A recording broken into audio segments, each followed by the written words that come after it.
Hello nurses and future nurses, welcome back to my YouTube channel. And on today's episode of Nurse Clement B, I'm going to teach you the anatomy of the fetal skull. Hey midwives, midwifery students, today is your day. Of course, sit back and watch this video to the end. Remember, during OSCE, of course, sometimes you may be asked to describe the fetal skull, so it is important that you watch this video. And don't forget, help me to like, share and subscribe to my YouTube channel. Thank you. So whenever you want to describe the fetal skull, you have to hold it in an anatomical position. So during OSCE, you may come and find the fetal skull maybe even placed like this, somehow in another position, maybe even upside down like this. So your aim now, you as the student midwife or student nurse, you have to place it in an anatomical position. You have to hold it this way, right? So the next thing is for you now to check to say the definition. What are you holding really? What are you holding? So you say this is a model of a human fetal skull. You start by, this is the model of a human fetal skull. So then you go ahead again by saying, remember I said I am going to concentrate only on this particular checklist. Remember, when you are forming a checklist as a nurse tutor or as a clinical instructor, there are some things you omit. So I'm going to use this particular checklist of Nursing Council to describe this fetal skull. So a fetal skull that's the whole of this. A fetal skull is the skull of a fetus, which is made up of a pliable bones that allows the head to mold during birth. Remember, during birth. Very important. So the fetal skull, the whole of this, is being divided into three parts, which includes the vault, the face, and the base. So this is the vault, right? The face, right? And the base of from here, like the base, this is the base of the skull, isn't it? So while identifying this, since I have identified three parts, the vault, the face, and the base, right? So let's look at, for this particular checklist, let's look at the vault. So for the purpose of this checklist, I have 5 bones of the vault.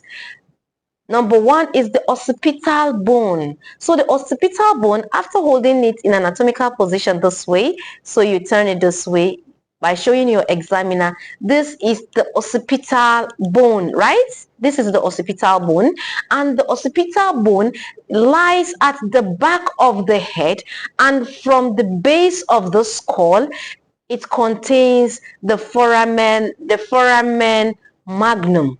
Right? So the next bone is the 2 parietal bones. So the 2 parietal bones, we have, remember I said the vault, right? So the 2 parietal, these are the 2 parietal bones. So it almost contains let me see, permit me to say the 3/4 part of the fetal skull. That's the largest part of the fetal skull, the parietal bone. We have the left and the right. Here they are. So it's important that you use your pointer to do that. So the left and the right parietal bone. The next thing, the parietal bone lies on the either side of the skull. Look at it, the either side of the skull. The ossification of each is called the parietal eminence. The ossification is called the parietal eminence, right? So the next bone of the vault is the 2 frontal bone. Look at it. There are 2. This one and this one. These are the 2 frontal bone. This one and this one. Remember, like the forehead, right? In front of your forehead. This one and this one. So this forms the forehead or the sinciput. At the center of the frontal bones or frontal eminence, the bones fuse into a single bone by 8 years of age. So as the person grows, as the person matures, it's these 2 bones fuse together and become 1 frontal bone. It's only at the on fetal skull that you see they've been divided by the sutures, right? Okay, so these are the 5 bones, right? So in addition to these bones, the upper part of the temporal bone also form the small part of the fetal skull. This is just addition, right? So let's look at the next bone, the bones of the face. So for this model that I'm using, it's difficult for us now to start pointing at the facial bone. So permit me now just to mention, just to list them. So the skull, the fetal skull has 14 small facial bones that form the face, which are firmly united. They are firmly united and non-compressible. These facial bones are essential part of the fetal skull, allowing for flexibility and movement during birth, right? It allows flexibility and movement during birth. And the facial bones of the fetal skull includes the 2 inferior nasal concha, the 2 lacrimal bones, the 2 mandible, 2 maxilla, 2 nasal bones, and 2 palatine bones, the vomer, the zygomatic bones. So you see, as it's only the nasal bone that you can see, because due to the nature of the fetal skull that I'm using, they are not being separated, right? So you please permit me, as I've mentioned earlier on, I just mentioned them. So let's go ahead and see the next one, the bones of the base of the skull. And also the base of the skull permits me that I should just mention, because this model also will not permit me to start pinpointing them, because they are just fused together, so it will not give us what we want. So the next, I permit me to mention, the 5 bones that form up the base of the skull includes the ethmoid bone, the sphygmoid bone, the occipital bone, the paired frontal and paired temporal bones. And all this contributes, all this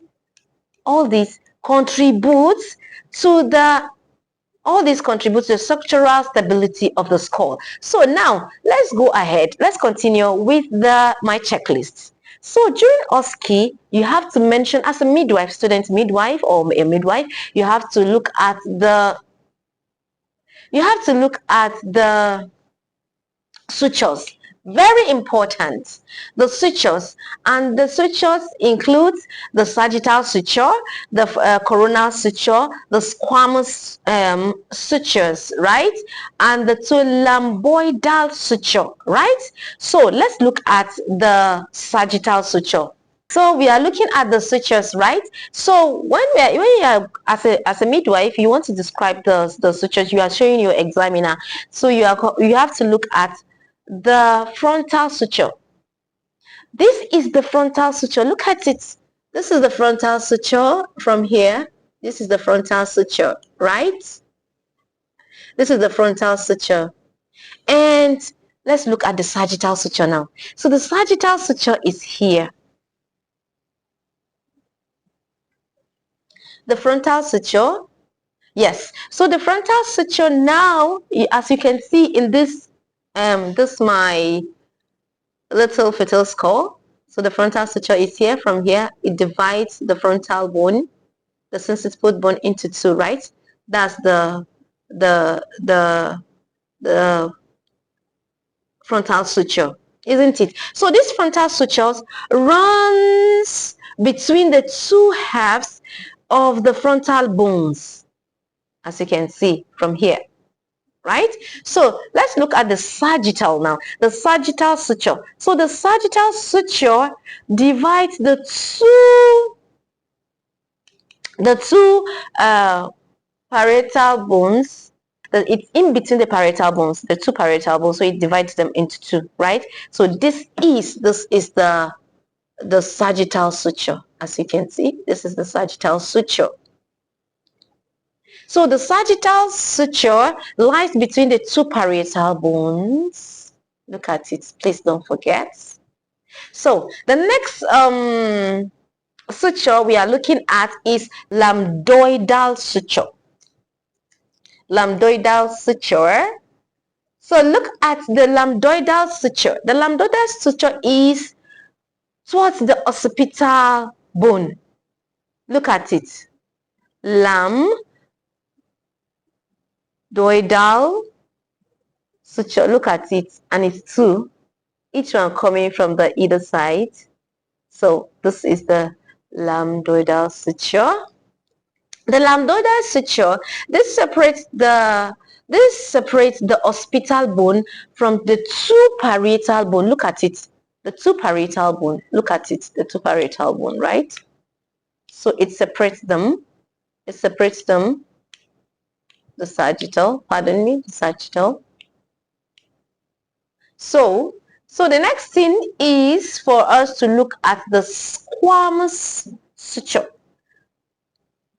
The squamous suture is close to the temporal bone, right? Look at it here. So the squamous lies around the temporal bone. So it goes this way and joins to form the mastoid foramen, right? And it goes down to the mastoid foramen, right? So that's where it lies. So these are the sutures. Do not forget we have the frontal suture, the sagittal suture, the lambdoidal suture, and the squamous suture, right? So during exams, do not forget. You just go ahead and say frontal suture, the lambdoidal suture, the squamous suture, isn't it? So the next thing is for us to look at the four fontanelles. Very important, the fontanelles for this checklist. So we have four fontanelles. We have the anterior, posterior, mastoid, and the sphygmoidal fontanelle, right? So let's look at the fontanelle one after the other. So the fontanelle, let's look at the anterior fontanelle, remember. So when you give birth to a child, right, you will see that this acts the frontal, right, the anterior fontanelle pulsating. In some cultures, they will like, okay, the baby is not feeling fine, it's supposed to close. No, just leave it that way. Just advise the mother to leave it that way. So this is the anterior fontanelle, right? Anterior fontanelle. And the next fontanelle, guess what? The anterior fontanelle, right? This is formed at the junction of the sagittal, coronal, and the frontal suture. Sagittal, right? This is found at the junction of the sagittal, right, coronal, then the frontal sutures, right, the frontal sutures. So it is broad, head shape, and is recognizable pervaginally.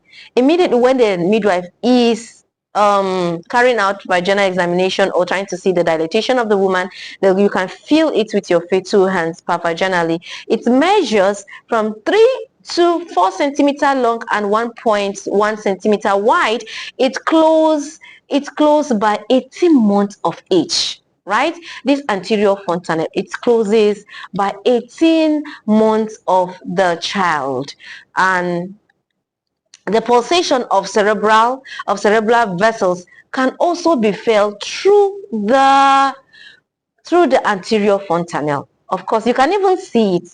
Some children, when you look close to on their head, when the child is birthed, you can see it pulsating, right? So the next thing is the posterior fontanelle. So permit me in this fetal skull to use this as my posterior fontanelle, right? This is my posterior fontanelle. The posterior fontanelle, or lambda, this is situated at the junction of the lambdoidal and the sagittal suture. Look at the sagittal suture and look at the lambdoidal suture, right?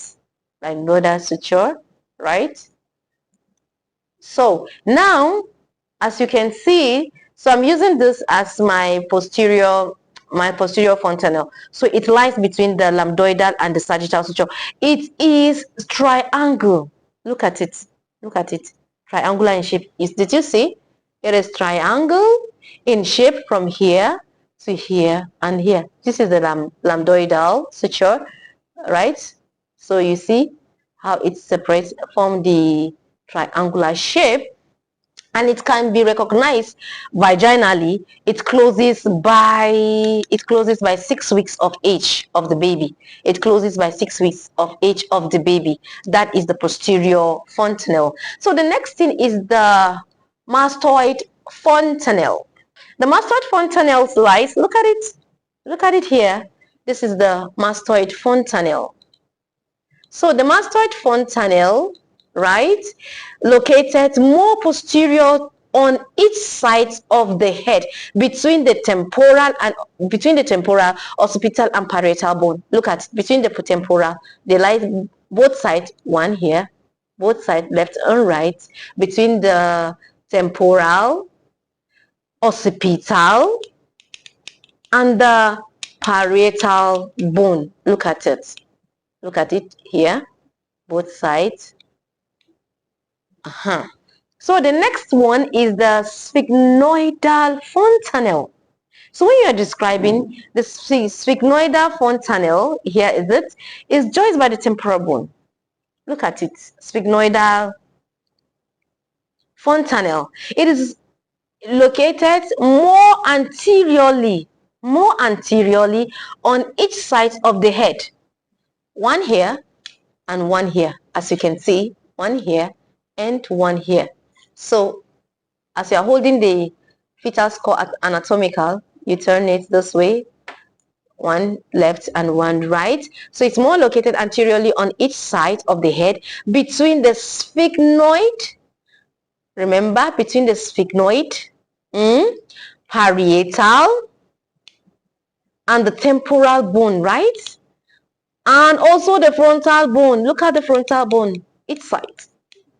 So it's here. That's the sphygnoidal fontanelles, each side of the fetal skull.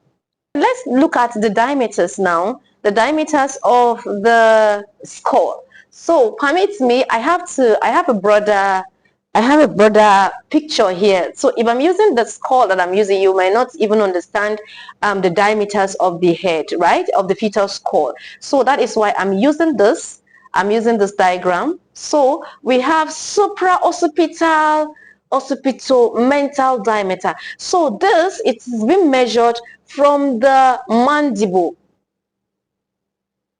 the mental foramen, the mandible, from to the parietal bone, right? So it is being measured as 13.5 centimeter. That is supra-occipital mental diameter. So the next diameter we are going to see is the occipitofrontal diameter. The occipitofrontal diameter is 11 centimeter long. So it measures from the frontal bone, you see, from the frontal bone to the occiput. So it measures 11 centimeter. Then the next is the suboccipitobrachmatic diameter. So for you to measure the suboccipitobrachmatic diameter is from the anterior fontanelle, as you can see the margin, anterior fontanelle to this lambdoidal, to this point, the occipital bone, right? As you can see, so it measures 9.5 centimeter. The next diameters of the fetal skull is submentobrachmatic diameter. So we start, the measurement is from the anterior fontanelle, right? It goes down to the sphygnoid fontanelle, down to the mandibular bone. So it measures 9.5 centimeter. 9.5 centimeter, right? So now let's look at the biparietal diameter. So you can see, as you can see, this is the biparietal diameter. So it measures from the both sides of the parietal bone, from the left, let's say this is my left, to the right parietal bones. So it's that from the superior to the inferior side, and it measures 9.5 centimeter. So these are the diameters that this my checklist uses. So I have 1, 2, 3, that is 1, 2, 3, 4, and 5 diameters. So now we can mention as they are supraoccipitomental diameter, occipitofrontal diameter, suboccipitobregmatic diameter, and the submentobrachmatic diameter, and the last one for the purpose of this checklist is biparietal diameter. So during exams, if you are describing, please, you should be able to at least mention these 5 diameters and their centimeters. Very important during exams, right? So now that we are done, so remember also you can also divide these diameters into two major headings, like the transverse and the anterior posterior, the transverse and the anterior posterior diameters. So sometimes if you do it this way, it will help you really. So let's look at the transverse diameter. The transverse diameter, right, after mentioning all the diameters, so the diameters now, you, as I said earlier on, you can divide them into two main headings, transverse and diameter. A transverse diameter. So the transverse diameter includes the biparietal diameter. You see, it measures from either both sides of from this angle to this angle, right? So I mean from this angle to this angle, that's the biparietal diameters, of which I mentioned is 9.5 centimeter. And then the bitemporal diameter, you know, this is our temporal bone. Also, it falls under this transverse diameter. It's also been measured at 8.2 centimeter. The diameter is measured between the further point of the coronal suture at the temples, coronal sutures at the temples, right? So that's it. So the next major heading is anterior posterior diameter. The anterior posterior diameter includes, right, suboccipitobregmatic diameter, suboccipitofrontal diameter, and we have occipitofrontal diameter, and we have mentovertical diameter, right, mentovertical diameter, and we have the submentovertical and submentobrachmatic diameter. So this falls under the anterior posterior diameter. So I hope that this video will help you during OSCE on fetal skull, when it comes to midwifery exams, when it comes to your normal school exams. So I love you all. Thank you for watching this video. Thank you for staying with me to the end. Please don't forget to like, share, and subscribe to my YouTube channel. Thank you. Bye-bye.